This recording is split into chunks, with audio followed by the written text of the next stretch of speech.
dilemma of whether to forgive and forget or to punish still lingers in the air in northern Uganda, Stephen. How do you get a brutal rebel force to account, minus the threat of persecution, and at the same time keep the victims of its violence content? How do you achieve that? First, you need to end the conflict.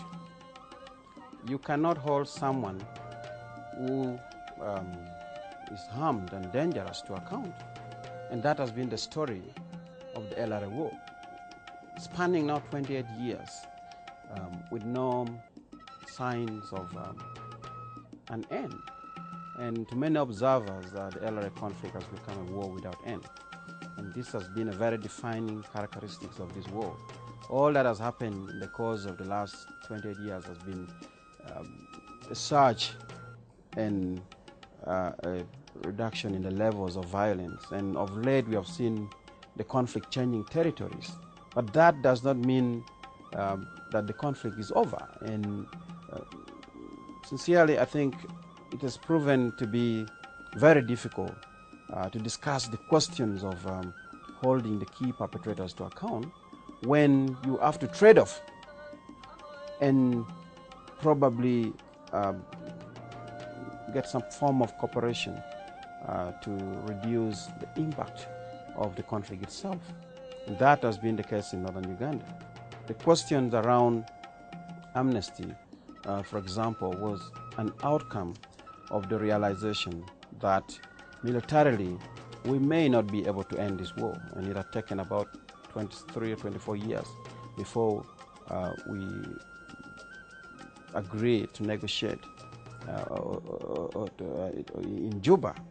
And so to many of the victims, whereas they would prefer to see some level of accountability by the top perpetrators, and this cuts across. It's not necessarily the LRA top commanders only, but the number of people who, as we say, when two elephants fight, the grass suffer, and we know that. We'll be talking about amnesty later, Stephen. I want us to address Matoport first. The traditional restorative justice system has been criticized by some as merely a ritual where two parties come together to drink a bitter root. The question whether Matoport actually delivers real justice. Depending on how you see it, I think it all depends on really what justice means to you. And a lot of misinformation has been passed around Matoput as a mere ritual, as merely drinking the bitter herb.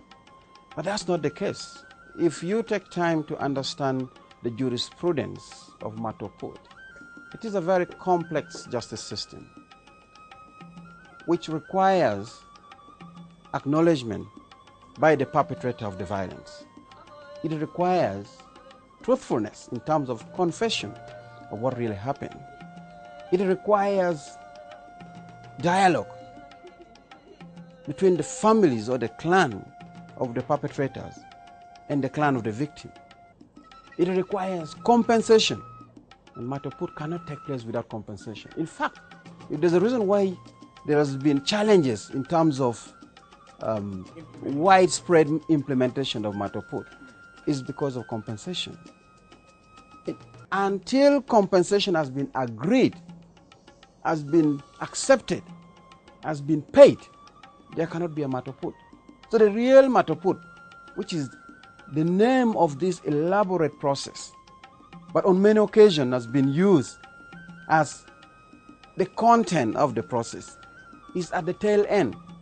It is until all these other processes have been fulfilled that the families, the clan of the perpetrators, and the clan of the victim come together for this symbolic drinking of the bitter herb, which we now call Matoput. But remember, Matoput is just the name for the actual practice. But in all ethnic groups, in all communities in Uganda, there are these traditional forms of justice.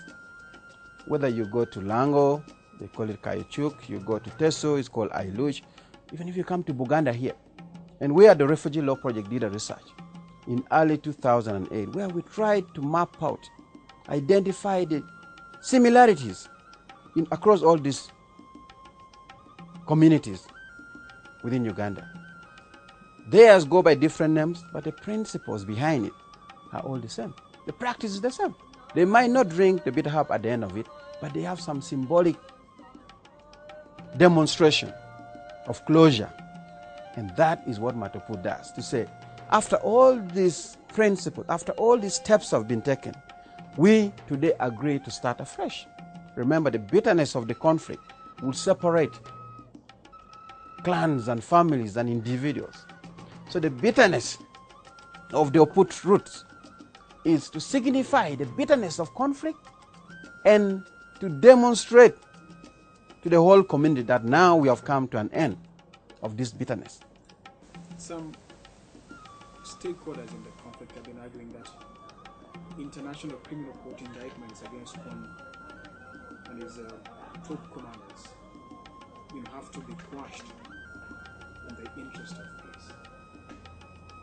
Would you say the ICC is standing in the way of long-term peace in the Middle East?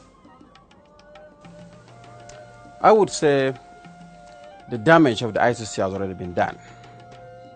And if there was a point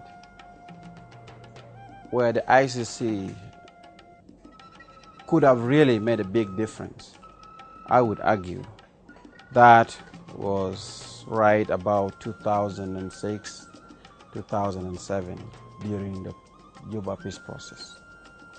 In very many respects, that was a missed opportunity for the ICC to deliver real justice in terms of ending the menaces of the LRA.